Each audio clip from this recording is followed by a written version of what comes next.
Yeah, I Very got it. fantastic, very fantastic evening to all of my viewers and educators. Welcome to another special disruptive education live session with Global Education and Training Institute. I am your host Sudhir Kumar, and this evening we have a very eminent guest who would be discussing about the issues of post-pandemic schooling and what kind of challenges we have faced and how to overcome in the coming months and days. Please join our hands together to welcome very inspiring, very energetic, and very thoughtful educationist, Mr. Gurdip Singh. He is a Deputy CEO of BCM Group of Schools in Jalandhar, Punjab. So, very warm welcome, sir, on our platform. Thank you. How are you? Sudhir, first of all, I would like to correct you that the name of my group is DCM. D Okay, for DCM. it's a DCM group of schools, and it is Okay. based in Firozpur. We have Mm-hmm. 7 schools, 3 at Firozpur, 2 in Ludhiana, and 1 in Ambala.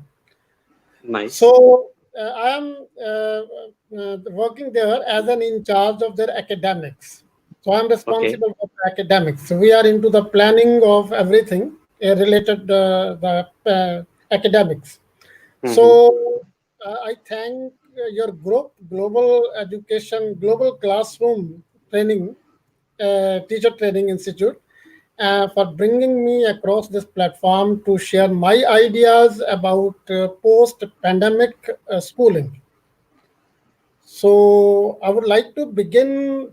I welcome all the guests, all the viewers who have joined us and who will be joining us in the times to come. Okay, and the first of all, the first thing that I would like to share, one thing that now we'll have one day that will go into the history of education, school education. That is before pandemic, March 19, and post pandemic. So March 19, that was the day when this lockdown, national lockdown was announced, and that affected our schooling. And you see, uh, until I always tell my teachers that until unless we have a sure, definite tablet for COVID, we should forget about the normal schools. Schools will not be normal until unless we have this medicine. This is very important thing. Otherwise, everybody will be afraid of sending their children to us. So schools are big risk. So this is a big challenge how to open the schools. I think nobody has visualized so far how to open the schools, and this is a great challenge we have to face. So I would like to discuss what will be the type of schooling, how the schools will be reopened, what are the challenges we as educators, as enterprise, as principals, as heads of the institutes, we are facing. So the very first thing, uh, uh, I have prepared a slideshow. Okay, it's a post-pandemic school. So I share the first slide. Uh,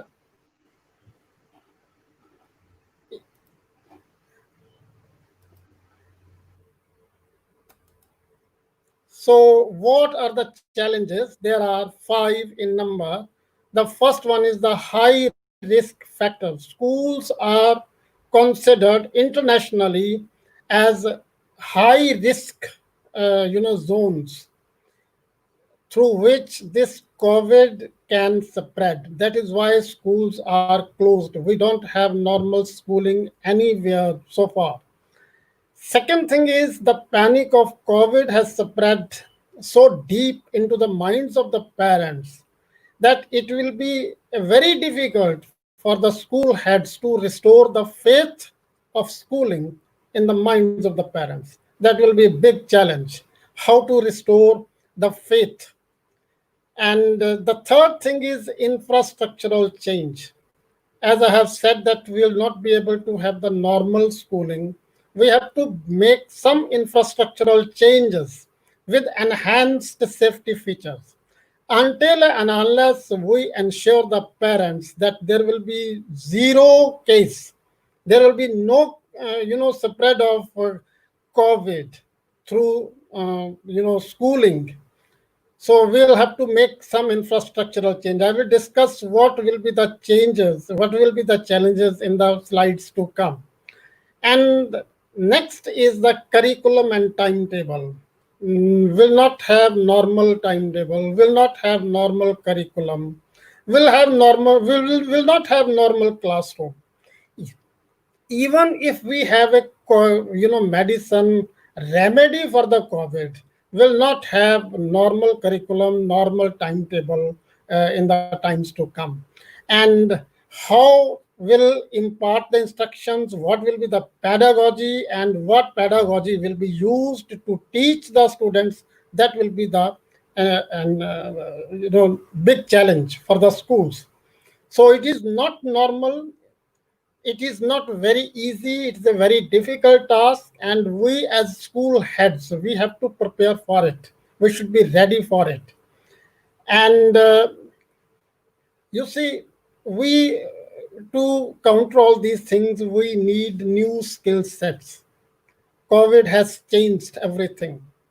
It has changed our life skills. It has changed the skill sets also.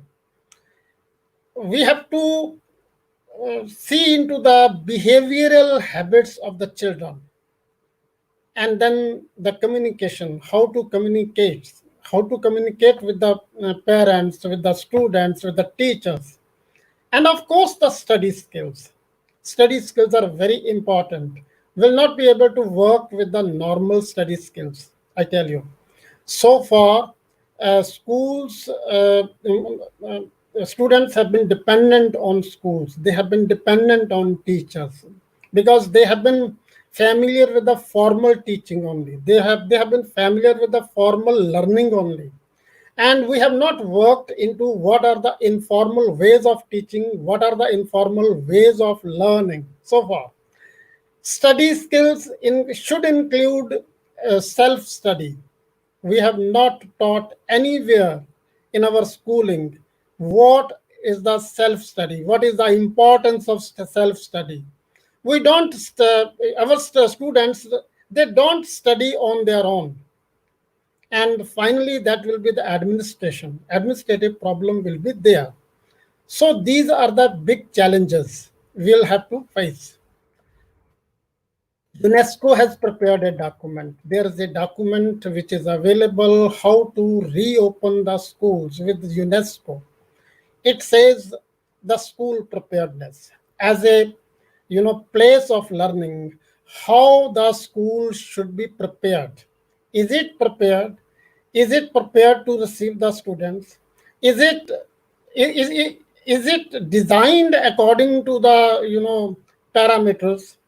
And UNESCO says that there should be a national guidance on policy and procedure. So far, there is none available anywhere in our Indian system of schooling.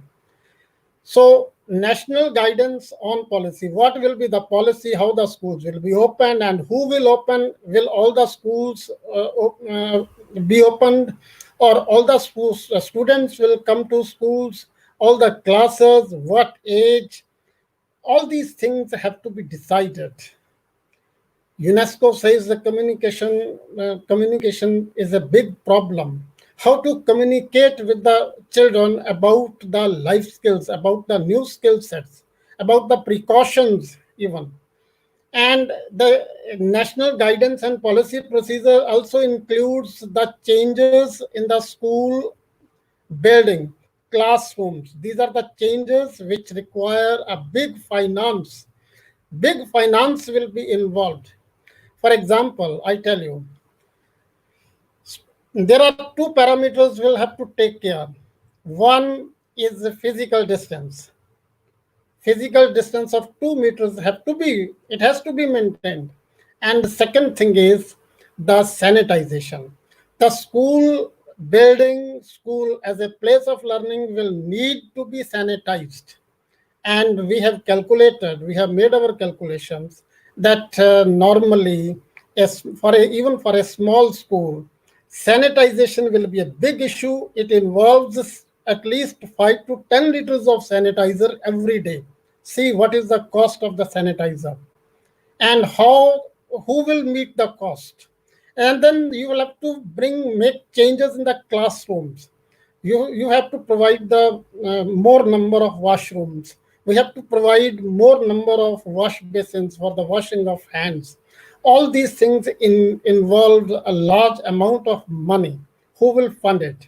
Will the government fund all these things? Will the schools have to invest through their own resources, or will the parents contribute to it? So it involves a huge amount, and nobody has decided about it until and unless the finance is available. Then the last thing is the selective opening. Government, it is apprehended that government will open the schools or open the classrooms in selective way. Not all the students, not all the classes in one day. There will be selective opening. So UNESCO has prepared a detailed document. If anybody wants to follow those guidelines, they can go through it. We have a document, and I would share it with Sudhir, and I will share it with the institute. From there, you can get it in a PDF format. I don't have any problem. Okay.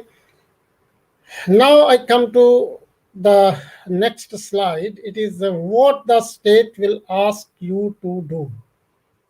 Naturally, states will ask the schools to cooperate. It will ask you to follow certain parameters. The first one is the proactive approaches. UNESCO says that states should adopt proactive approaches to include all the students. Education in the times to come will be very expensive. It will not be everybody's cup of tea. Even if government schools will not be able to handle all the children at a time.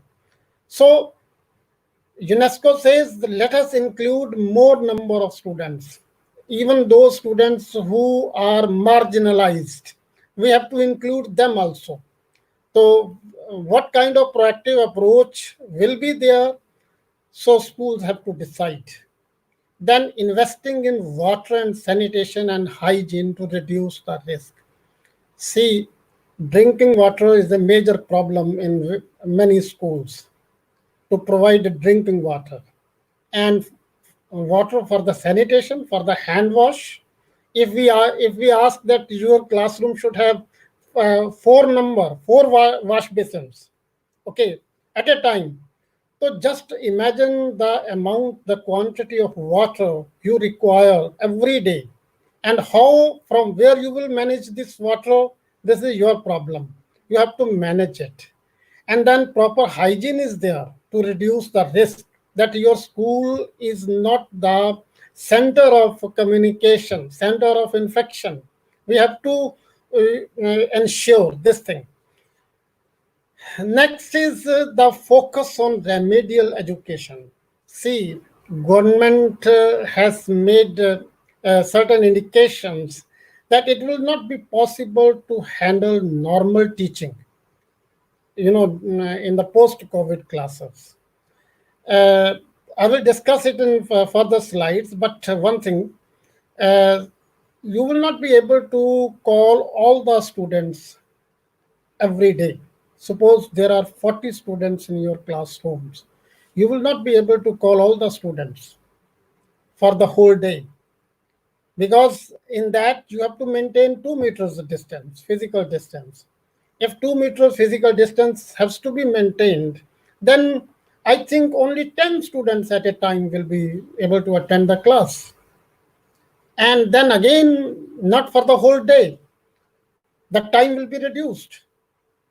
And we apprehend that it will be conveniently arranged in such a way that students come to school, sit in the classroom only for 2 hours, and after that they leave the classroom. And then that's the second batch comes again for 2 hours. Then again the third batch comes. Then again the fourth batch comes. In this way, we'll have to handle the teaching. And since the time is very limited.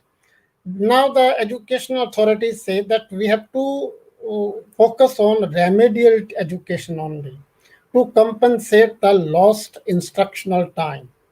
Time has been very precious time has been lost during all lockdown, and students have missed the classes, students have missed the school.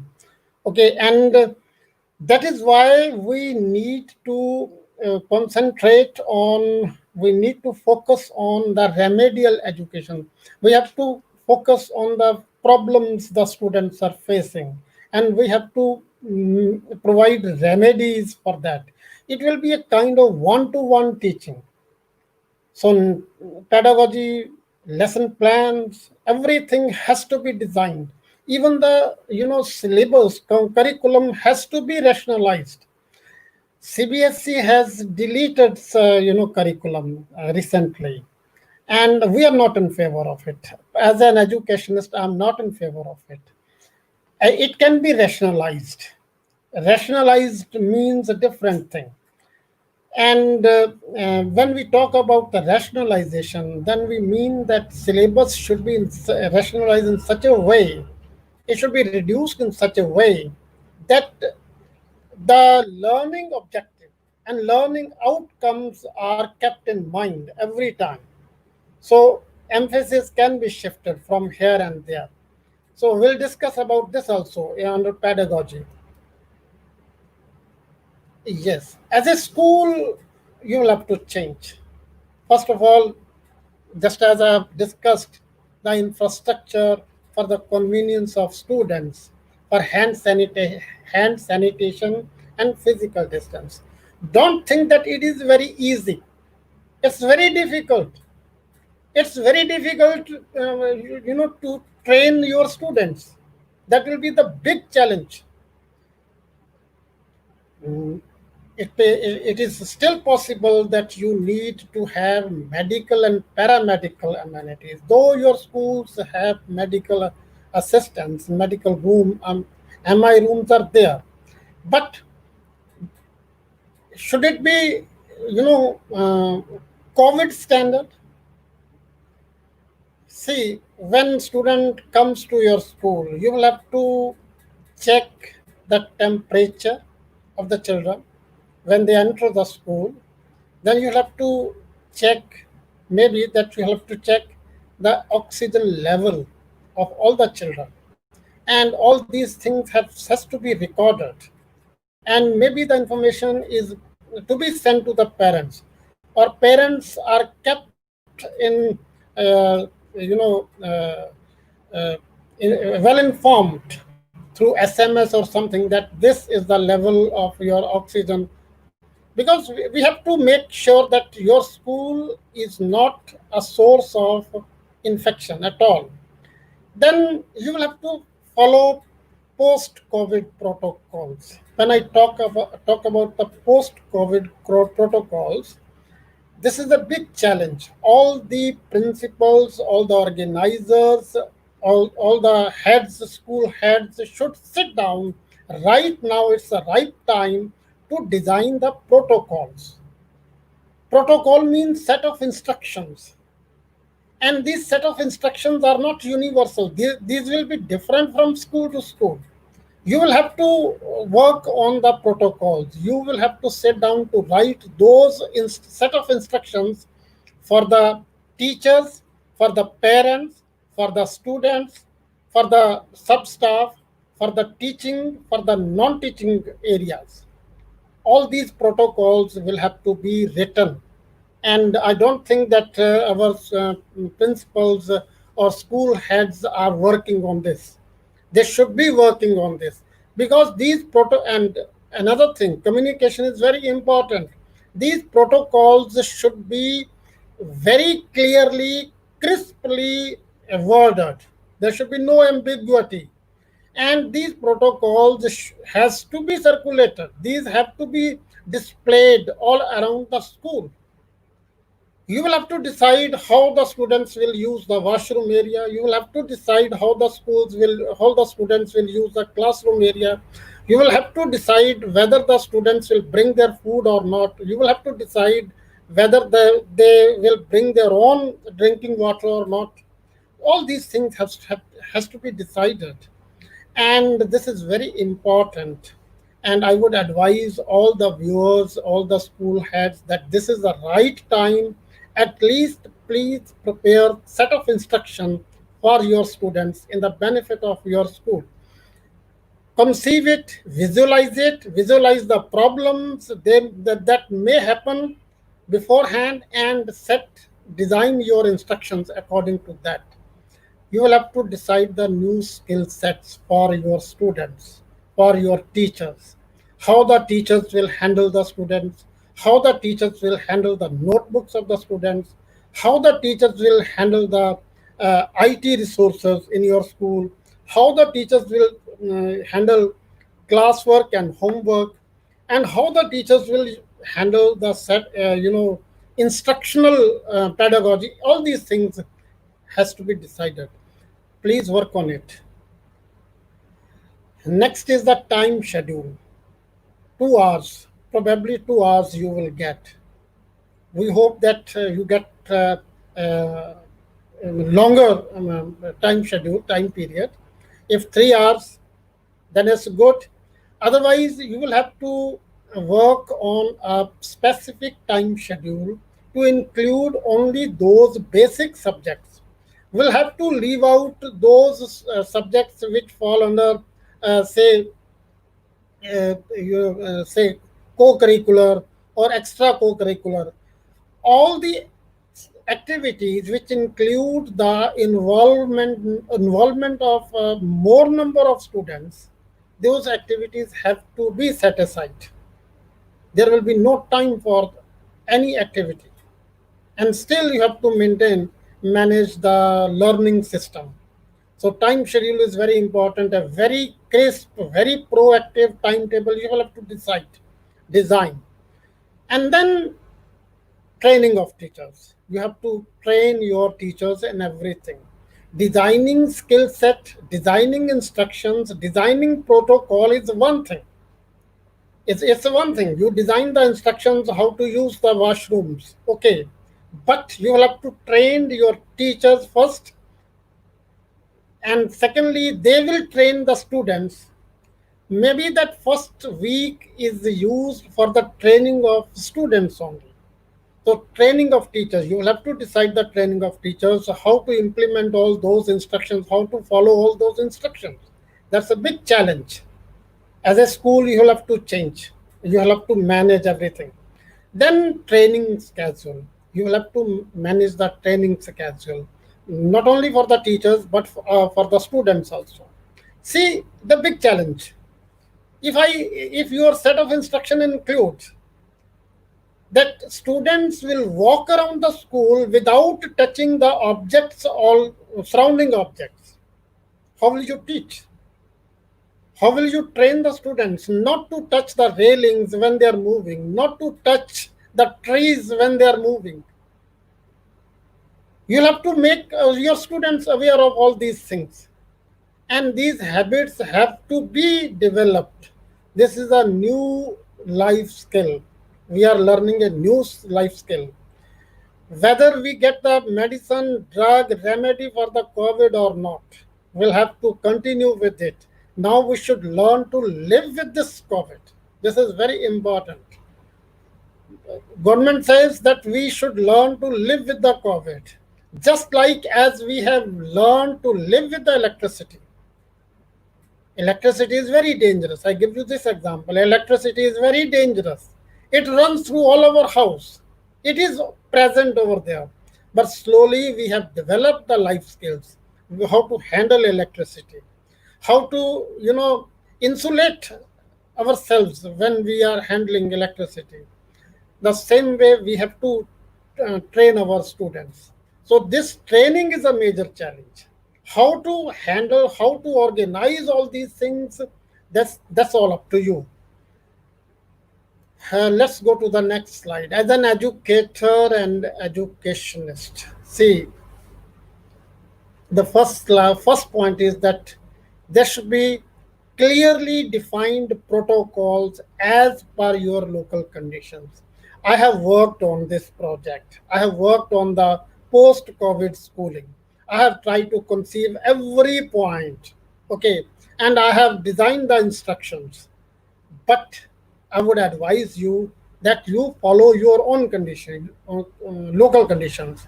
You study your local conditions. What kind of students you get. What is the local condition of your school?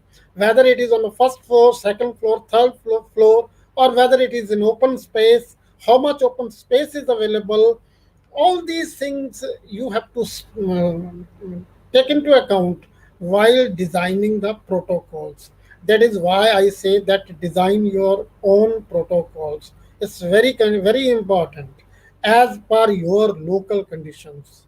Okay, time schedule you have to design. We have already discussed this time schedule earlier in one slide. You will have limited number of students with the reduced school timing.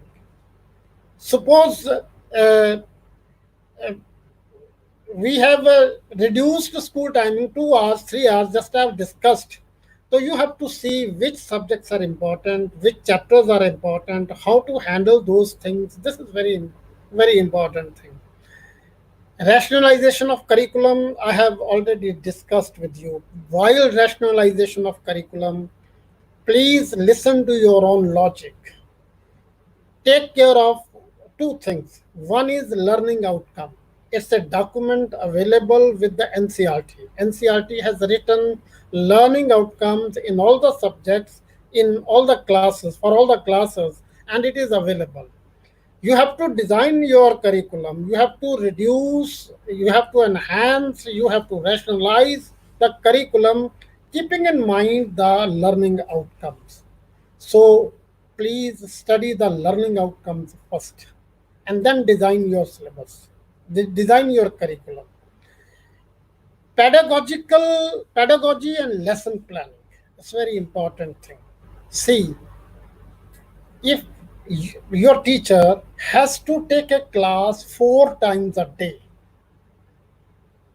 suppose that there's an English teacher, she takes one lesson in the morning, first morning session, then second morning session, then third afternoon session, then fourth afternoon session. Suppose there are 4 sessions. How come that her lesson, her pedagogy, her instructions are different every time? We don't want that the students who are coming in the later sessions, they should suffer. So you will have to work on the pedagogy. You will have to work on the lesson planning. So for this, I recommend that your lesson should be standardized. Lesson planning should be standardized. Instruction should be standardized. You should work on it. And for this, I would advise that you should use information technology. Use IT. Please use IT in the classroom so that the lesson is designed through IT, whether it is mathematics, whether it is a language or social studies. Design the instructions with the help of IT, incorporating all the 4 skills: reading, listening, speaking, all the 4 skills, writing even. Use e resources, e content wherever it is possible, and then make all these say lessons in the form of some presentation or some other for available to the students over internet. You will have to use IT. No pedagogy in the times to come will be successful without pedagogy. So you will have to invest in IT resources also. You will have to train your staff in handling IT. This again is a major challenge. So pedagogy you have to decide.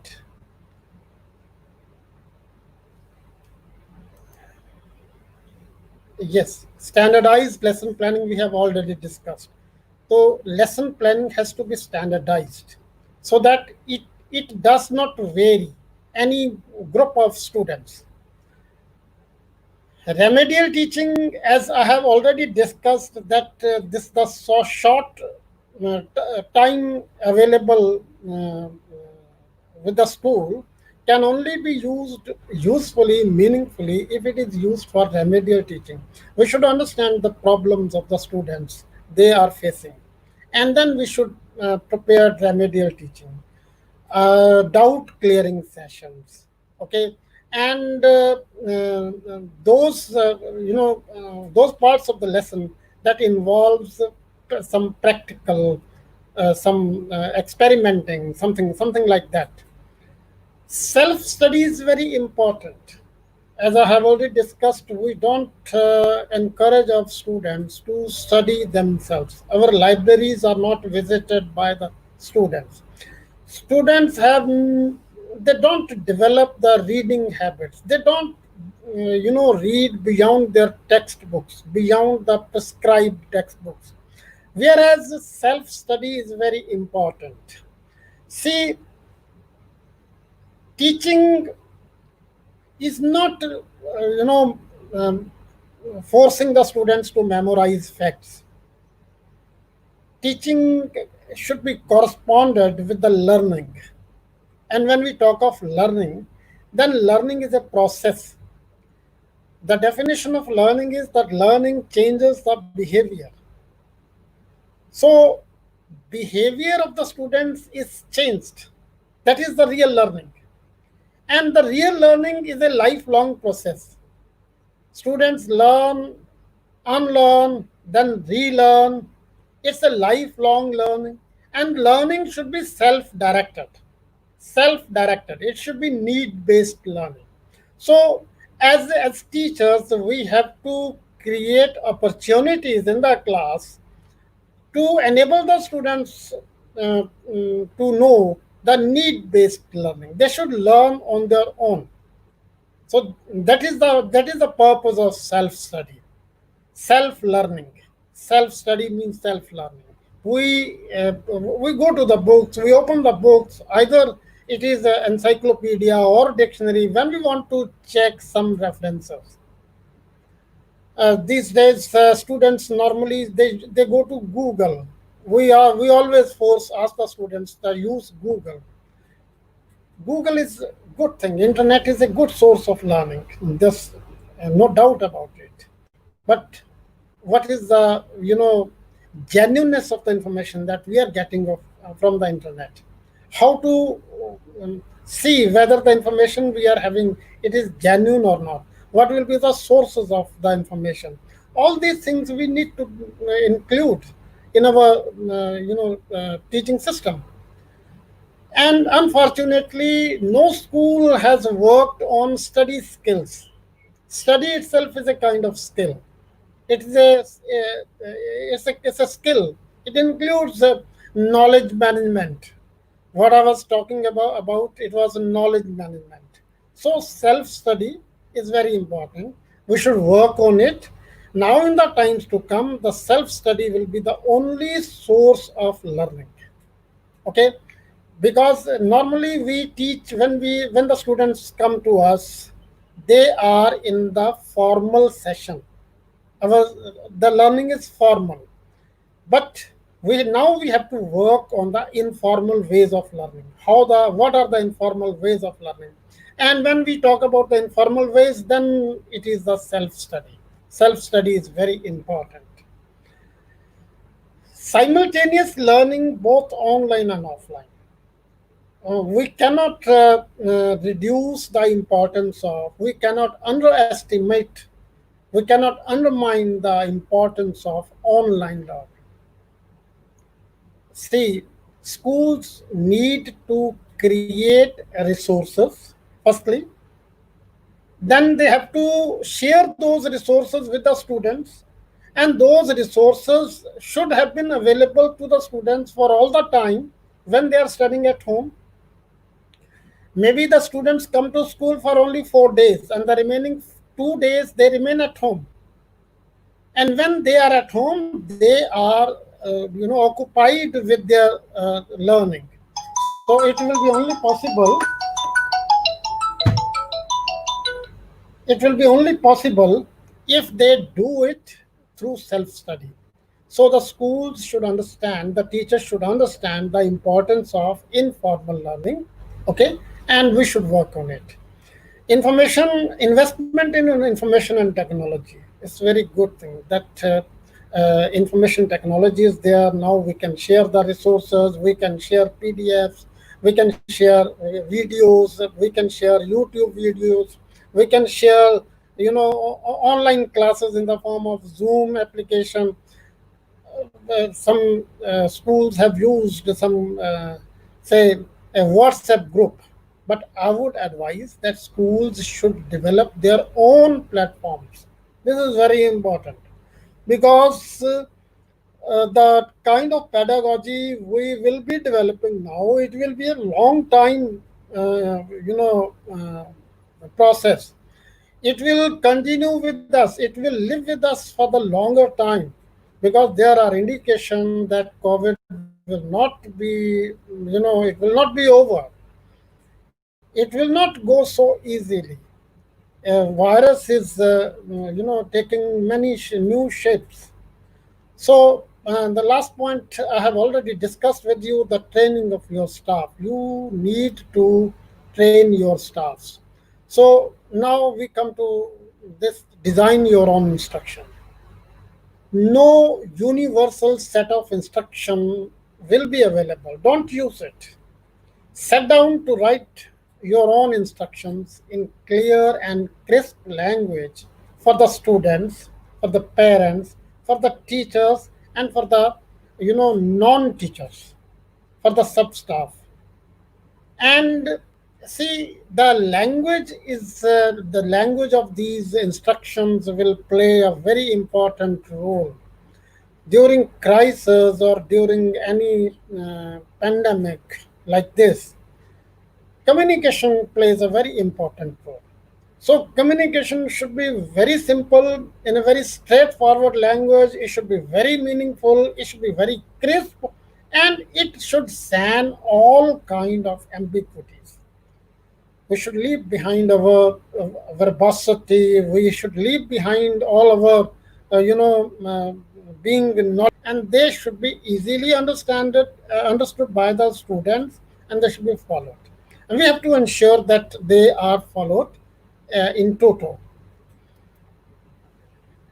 So, what should bother you most at this time? Because we are not having regular schools these days, and still it will take a couple of months more, or maybe the beyond that also, to uh, bring the schools back into operation. So this is the time that you should design your life skills for the school. See, you should decide which area should be open for the students.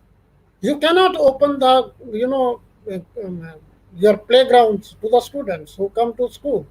You cannot organize morning assemblies. You will have no time.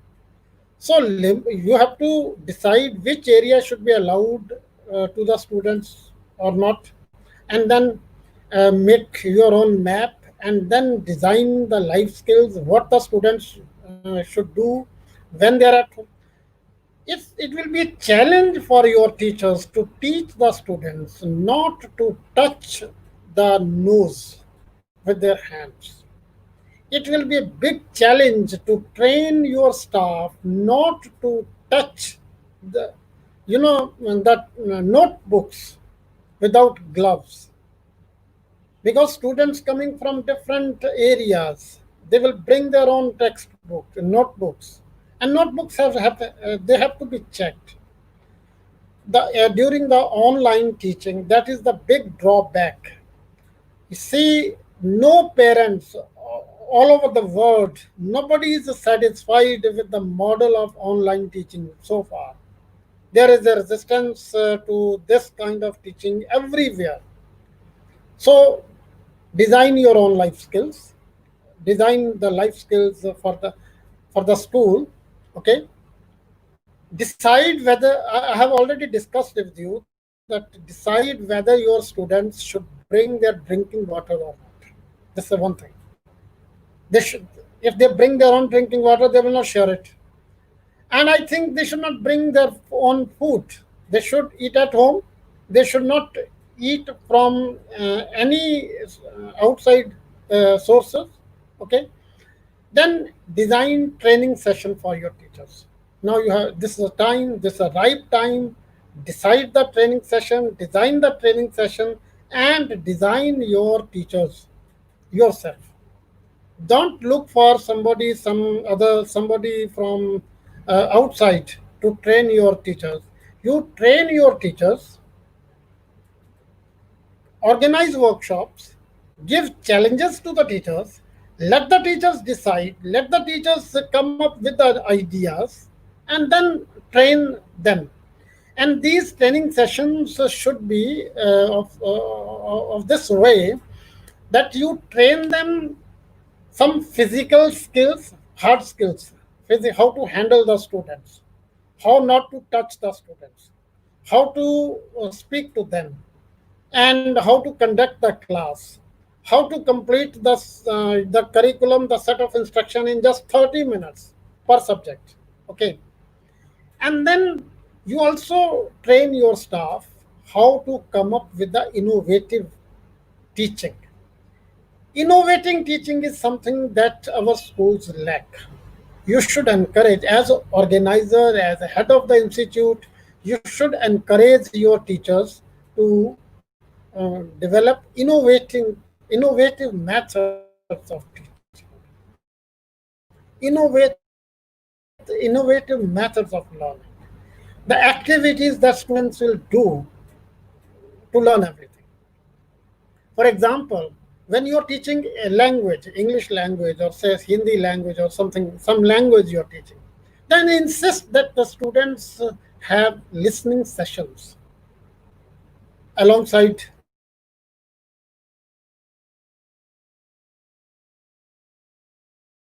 sessions for your teachers. Then you will have to decide the training of your students also. It will not be simply that you just give do's and don'ts. No, you will have to watch them. Your teachers will have whatever happen in the school, everything will happen under your supervision. You will stand responsible for it as head of the institute. You will stand responsible for it, and you have to take the responsibility for this. So during this schooling, post-COVID schooling, the decision making is very important. You will have to take the decision, and there should be responsible decision making. And it should bother you most also the training of teaching staff, sub staff, and training of students. You see, in the school there is a library, for example, how the library will be used by the students, how your library will handle those books which are returned by the students, how those books are sanitized, and how, where will you sanitize, what methods you will use, how the students will use the laboratory. If there is a experiment, science experiment has to be conducted, or you will have to give instruction to the students to do some experiment, something on their own. So these are the things, challenges with you. You have to sit down and you have to decide everything. I have already discussed this thing, that it will be a big challenge to teach the students how not to touch the objects in the surrounding while the moving area. The students, normally children, young children, they are in the habit of when they are moving, they are touching everything. And you cannot change the habit. It will be a big challenge how to teach it.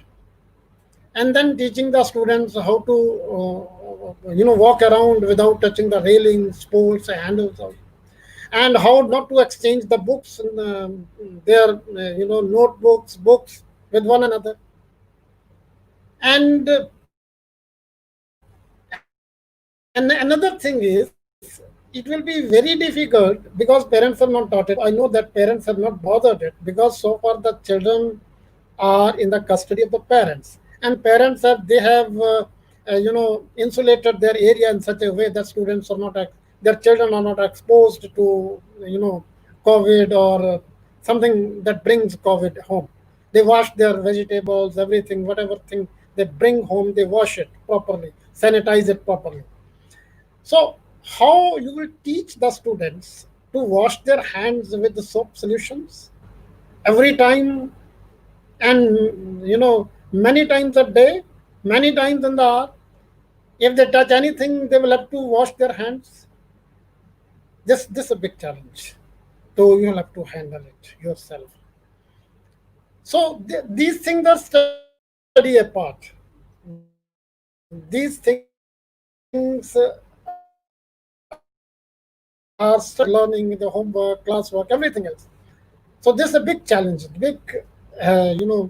major challenge. So these are the things which we need to keep in mind when we are to conduct post-COVID schooling. So uh, I hope that Sudhir bring me on the screen. I would request. Okay. Yes. Sudhir, your voice is not there. Please be I'm audible. sorry. Is it audible now, sir? Be audible. Yeah. Yes. So I was just saying that you have actually mentioned very good Now, points, and these are yes. actual Now, things which we are going to face in upcoming future. And it is very hard to make the kids understand not to touch your friend, not to play with them, not to touch their books or their bottles or their articles or their things. These things are quite tough and very hard to manage. But I really like your example that somehow we have learned to live with the electricity, and it is quite hazardous and dangerous. But somehow we have find out the ways in order to live along with it. So I believe that schools will take up some step and learn whatever the instructions and the guidelines you have given to us in a positive manner, and we all would work around this. So one question from you, sir, is that you have mentioned about the promoting or encouraging informal ways of teaching.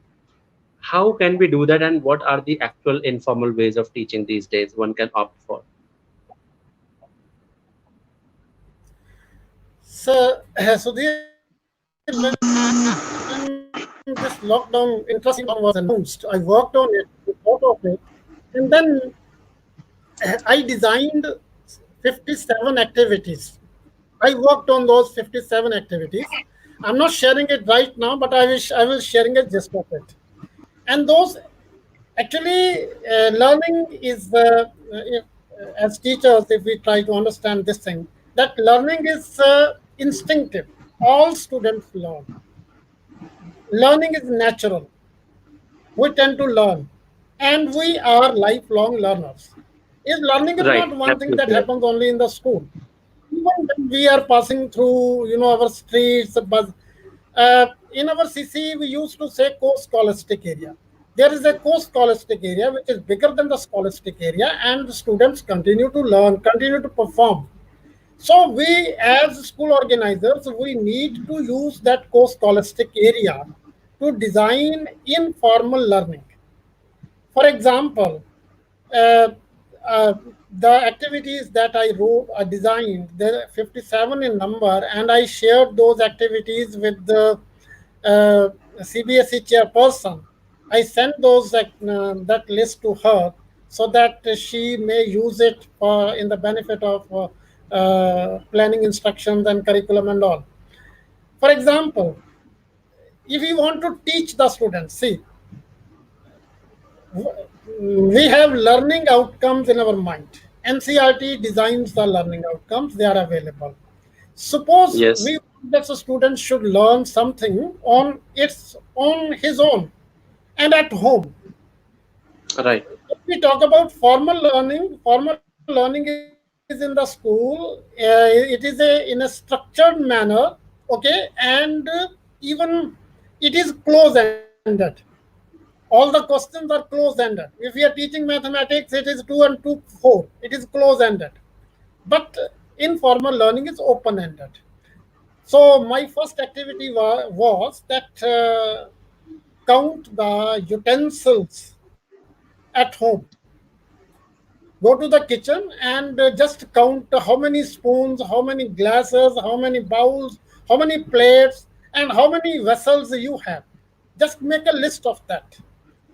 When we ask a student of class 1 or class 2 and he's doing it and he's learning the names of the utensils, for one Right. thing, then we ask him to classify the utensils we use, cutlery or plates we use for the breakfast, then for the lunch, then for the dinner, and the list of those utensils which we don't use at the dining table. So when we ask the students to classify all these things on the basis of their uses or their physical appearance, then we are fulfilling the first learning outcome, which is given for the class 5 in science, how to categorize things on the basis of their physical appearance. So this is one learning outcome we can achieve. Similarly, there was one activity that just write the names of the cities where your relatives live, whom you cannot meet, whom you have not met, and then write your say one passage that to whom you want to meet. What is the relation to the person? So it is a long list. 57 activities are there, and if need be, we'll have one session on that also, where I will discuss with all the activities, with the context in relation with the learning outcome. That still is possible. I can do it.